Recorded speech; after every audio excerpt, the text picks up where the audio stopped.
Morning बच्चों, हम कल पढ़ रहे थे तो आज उसके आगे पढ़ेंगे। कल हमने शुरू किया था चैप्टर नंबर 7 साइंस के, how days and nights are form, 4th class का है। तो हमने कल कंप्लीट किया था, मैंने आपको कुछ क्वेश्चन दिए थे, तो शुरू करते हैं बिना टाइम वेस्ट किए। On which part of the ball is the torch light falling.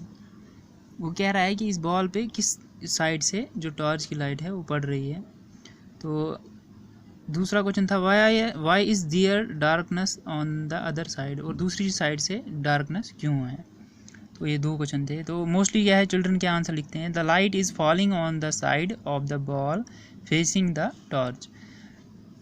ये कह रहा है जो लाइट है मेन जो फॉल होती है, जो टॉर्च का फेस है और जो बॉल का फेस है वो उसके आसपास, और उसके पीछे जो होगा अदर साइड वो तो परछाई गिरती है, उधर तो अंधेरा ही रहेगा, क्योंकि वो बीच में जो बॉल आ रही है वो लाइट का पोर्शन वो कवर करता है। तो the other side of the ball is not getting any light, तो उसकी वजह से उस दूसरे वाले साइड से कोई लाइट आने की गुंजाइश ही नहीं है। हाँ, वो कोई सी ऐसे जो लाइट ऊपर नीचे साइड से चले वो जा सकती है, लेकिन बाल के पीछे कोई गैप ना या होल ना होने के कारण कोई लाइट नहीं चलती। हाँ, अगर होल हो, कोई सुराख हो तो उससे लाइट जा सकती है। Now the teacher said we will write the word light on the side of the ball which is getting the light from the torch and darkness on the other side of the ball. Now I shall move the ball slowly. अब इन्होंने कहा कि अब आपको तो पता लग गया एक साइड लाइट पड़ रही है तो दूसरी साइड नहीं आ रही, तो अब हम क्या करेंगे, बॉल को स्लोली मूव करेंगे। Is the light still falling on the same side of the ball.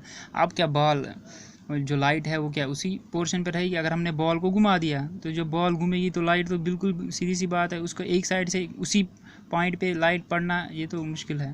तो वो तो कभी आगे पड़ेगी लाइट, कभी पीछे, क्योंकि वो रोल हो रही है बॉल। तो children said no, because of the movement of the ball the side facing the torch is moving towards the back, वो तो मूव करता रहेगा। Now let us replace the ball with a globe and let the torch fall on the it. अब ये globe की बारी आई। ये जैसे ग्लोब होता है हमारे स्कूलों में आमतौर होता है, टेबल पे होता है कहीं, या ये जोग्राफी रूम में होते हैं या लाइब्रेरीज में होते हैं। तो ये ग्लोब आपने देखा होगा, मैप की तरह होता है, इस पर सारे कंट्रीज़ का भी होता है, नक्शा होता है सारों। तो ऐसे ही अभी कह रहे हैं कि ये लाइट जो है टॉर्च से इस ग्लोब के ऊपर डालते हैं, तो देखते हैं ग्लोब में क्या होगा। Which part of the globe is getting light, कि कौन से पार्ट पे लाइट पड़ेगी। The children said the side facing the torch, जो फेस साइड टॉर्च की तरफ होगा तो उसी पे तो लाइट गिरेगी।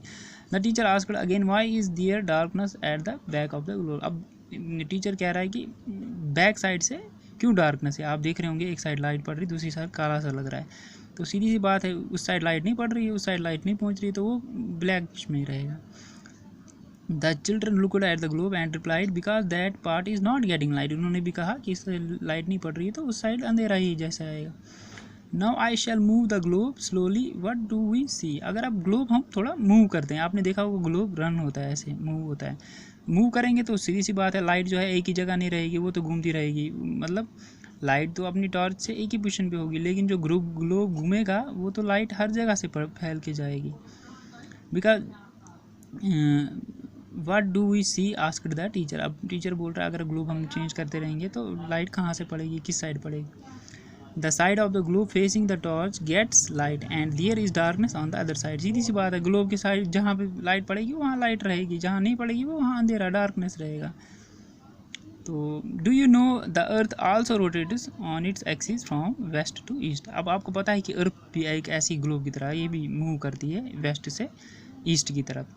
मतलब वेस्ट जहाँ से हमें पता है, वेस्ट हो गया हमारा जहाँ से हमारा सूरज जो ढलता है, और जहाँ से सूरज राइज होता है वहाँ से उसको ईस्ट कहते हैं। The movement of the earth on its own axis is called rotation. उसी चीज़ को जो मूवमेंट ऑफ द अर्थ होती है ना उसकी अपनी रियल पोजीशन से, तो उस एक्सिस से उसको क्या बोलते हैं, rotation. Day and night are form due to this rotation of the earth. जो डे एंड नाइट जो फॉर्म होते हैं वो इसी रोटेशन की वजह से होते हैं। दिन होते हैं, एक में रोशनी आती है फिर एक में अंधेरा, ये ऐसे इसी पैटर्न पे चलता रहता है। The part of the earth which get sunlight has day. अब देखिए जिस पार्ट पे आपको सनलाइट पड़ेगी वो डे होगा दिन, जिस साइड से नहीं पड़ेगी वो अंधेरा। इसलिए क्या होता है, कभी अमेरिका में रात होती है, कभी यहाँ दिन होते हैं ना कंटिन्यूसली, ऐसा ही होता है ना, एक पोर्शन पे लाइट पड़ रही है, एक पे नहीं पड़ रही, तो वही पैटर्न इस पे हम यूज़ कर रहे हैं, इसीलिए मैंने वो चीज़ें आपको बताई टॉर्च की। The part which does not gate light has night, जहाँ लाइट नहीं पड़ेगी वो सीधी सी बात है, वो अंधेरा, वो रात वहाँ। The earth complete is one rotation on इस एक्सिस इन 24 आवर्स, एक रोटेशन जो होता है अर्थ का वो 24 घंटे में होता है complete. We call it a day, उसको हम क्या कहते हैं, दिन। The earth also revolves around the sun, जो अर्थ है वो भी रिवॉल्व करता है किसके, सन के इर्द गिर्द, समझ आ रही है, वो भी घूमता है सन के इर्द गिर्द, जैसे ही घूम रहे हैं ऐसे ही। The time taken by the earth to complete one revolution around the sun is called 1 year, जो एक रेवोल्यूशन वो कंप्लीट करता है वो कितने में होता है, जो सन करता है वो 1 साल में होता है पूरा। तो ये आपको समझ आ गया होगा, अच्छा चैप्टर था हमारा, तो ये कंप्लीट हो गया। कल हम कोई और टॉपिक चुनेंगे, तब तक के लिए थैंक यू।